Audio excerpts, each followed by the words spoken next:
ಎಷ್ಟಿದು?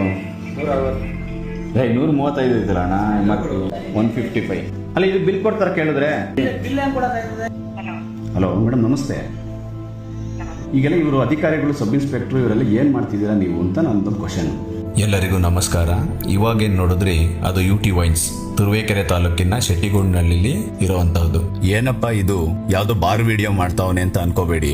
ಇದು ಕರ್ನಾಟಕದ number 1 revenue ಇರೋಂತಹ department. ಪ್ರತಿ ವರ್ಷ 36,500 ಕೋಟಿ ಇನ್ಕಮ್ ಬರುತ್ತೆ ಗೌರ್ಮೆಂಟ್ಗೆ. ಈ ತರ ಒಂದು ದೊಡ್ಡ ಇನ್ಕಮ್ ಇರೋಂತಹ ಇಲಾಖೆ ಯಾವ ತರ ಸಿಸ್ಟಮ್ಯಾಟಿಕ್ ಆಗಿರ್ಬೇಕು, ಇದ್ರ ಬಗ್ಗೆ ನಮ್ಮ ಅಬಕಾರಿ ಇನ್ಸ್ಪೆಕ್ಟರ್ ಏನ್ ಹೇಳಿದ್ದಾರೆ ಕೇಳಿ. ಮೇಡಮ್ ಅವ್ರು ಎಷ್ಟು ಮಾರಬೇಕು ನಿಮ್ ಪ್ರಕಾರ? MRP ಮಾರ್ಬೇಕಲ್ವಾ? 3 cases same MRP violation cases ಆಗಿದ್ದಕ್ಕೆ ನಾನೇ ರೆಕಮೆಂಡ್ ಮಾಡಿದೀನಿ. ಸಸ್ಪೆಂಡ್ ಬೇಕಂದ್ರೆ ನೀವು ರೆಕಮೆಂಡ್ ಮಾಡಿರೋ ಬಗ್ಗೆ ನಮ್ ಕಡೆ ಡಾಕ್ಯುಮೆಂಟ್ ಇದೆ. DC ಅವ್ರಿಗೆ ಕಳ್ಸಿದೀನಿ, ರೆವಿನ್ಯೂ DCಗೆ. ಯಾಕಂದ್ರೆ ಅದು ವೈಲೇಷನ್, ರೊಟೀನ್ ವೈಲೇಷನ್ ಮಾಡ್ತಿದೆ. ಸೊ ಸಸ್ಪೆಂಡ್ ಮಾಡ್ರಿ ಅಂತ ರೆಕಮೆಂಡೇಶನ್ ಮಾಡಿದೀನಿ. ವಿತ್ FIR ಕಾಪಿ ಅಟ್ಯಾಚ್ ಮಾಡಿ ಕಳಿಸ್ಕೊಟ್ಟಿದ್ದೀನಿ. ಅವ್ರ ಬಗ್ಗೆ ನಮ್ಗೇನು ಇಂಟೆನ್ಷನ್ ಅಲ್ಲಿ ಅವ್ರೇನು ನಮಗೆ ಆಪ್ತರು ಅಲ್ಲ, ಹೌದು ಹೌದು, ಅವರು ಸರ್ಕಾರದಿಂದ ಒಂದ್ ಲೈಸೆನ್ಸ್ ತಗೊಂಡ್ ನಡೆಸ್ತಿದ್ದಾರೆ ಅಷ್ಟೇ. ಪರ್ಮನೆಂಟ್ ಲೈಸೆನ್ಸ್ ಅಲ್ಲ. ಪಬ್ಲಿಕ್ ಗೆ ಏನು ಅವ್ರು ಕೊಡ್ಬೇಕು ಫ್ಯಾಸಿಲಿಟೇಷನ್ ಕೊಡ್ಲೇಬೇಕು.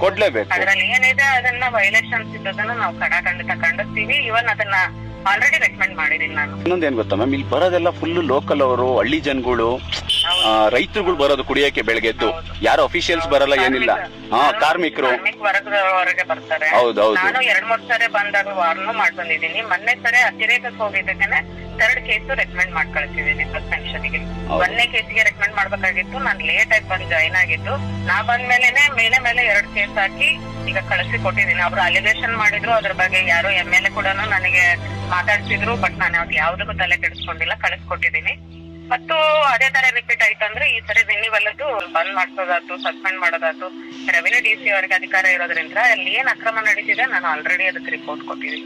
ಪ್ರತಿ ತಾಲೂಕು ಮತ್ತು ಜಿಲ್ಲೆಗೆ ಈ ತರ ಅಧಿಕಾರಿಗಳು ಸಿಕ್ಕಿದ್ರೆ ನಿಜವಾಗ್ಲೂ ಏನಾದ್ರೂ ಒಂದು ಬದಲಾವಣೆ ತರಲೇಬಹುದು. ನೇತ್ರ ಮೇಡಮ್, ತುಂಬಾ ಥ್ಯಾಂಕ್ ಯು, ಒಳ್ಳೇದಾಗ್ಲಿ ನಿಮ್ಗೆ. ಈ ಶಾಪ್ನ ಮಾಲೀಕರು ಉಮೇಶ್ ಅಣ್ಣವ್ರೆ, ನಿಮ್ ಮೇಲೆ ನಮ್ಗೆ ಯಾವುದೇ ಪರ್ಸನಲ್ ದ್ವೇಷ ಆಗ್ಲಿ ಇನ್ನೊಂದಿಲ್ಲ. ನೀವು ಇಲ್ಲಿರೋ ಬಡವರಿಗೆ, ಕೂಲಿ ಕಾರ್ಮಿಕರಿಗೆ MRP ಮಾಡಿ ಒಳ್ಳೇದ್ ಮಾಡ್ಬೇಕು ಅಂತ ಕೇಳ್ಕೊತಿರೋದು ಒಂದ್ ಪ್ರಯತ್ನ ಅಷ್ಟೇ. ನಾನು ಕೂಡ ಸಂಬಂಧಪಟ್ಟ ಅಧಿಕಾರಿಗಳ ಜೊತೆ ಮಾತಾಡಿದ್ದೀನಿ ಮತ್ತು ಪೋರ್ಟಲ್ ಅಲ್ಲಿ ಕಂಪ್ಲೇಂಟ್ ಕೂಡ ಹಾಕಿದ್ದೀನಿ. ಈ ತರ ಸಣ್ಣ ಸಣ್ಣ ಬದಲಾವಣೆಯಿಂದ ನಾವು ಪೂರ್ತಿ ಬದಲಾವಣೆ ತರಬಹುದು. ದಯವಿಟ್ಟು ನಮ್ಮ MLA MT ಕೃಷ್ಣಪ್ಪ, MP ಸೋಮಣ್ಣನವರು ಮತ್ತು ರೆವೆನ್ಯೂ DC ನ ಟ್ಯಾಗ್ ಮಾಡಿ ಪ್ರತಿಯೊಬ್ರು ಕೈ ಜೋಡಿಸಿ. ನಮಸ್ಕಾರ. ಇದು ಉಮೇಶ್ ಅಣ್ಣ ಹೇಳಿರೋದು ನಿಮ್ಗೆ ಮಾರಕ್ಕೆ? ಅವ್ರ ಸ್ಲಿಪ್ ಮಾರಕ್ಕೆ ನಾನ್ ಮಾಡಿ ಕಡೆ ಸಪ್ರೇಟ್ ಆಗಿ ಅಂಗಡಿ ಹೆಸರೆಲ್ಲ ಇರ್ತಾರೆ. MRP ಅಂದ್ರೆ ಏನು ಅಂತ ಗೊತ್ತಾ ನಿಮ್ಗೆ? ಇಷ್ಟು ವರ್ಷ ಕೆಲಸ ಮಾಡಿದಿರಲ್ಲ, ಏನು? ಮ್ಯಾಕ್ಸಿಮಮ್ ರಿಟೇಲ್ ಪ್ರೈಸ್ ಅಂತ.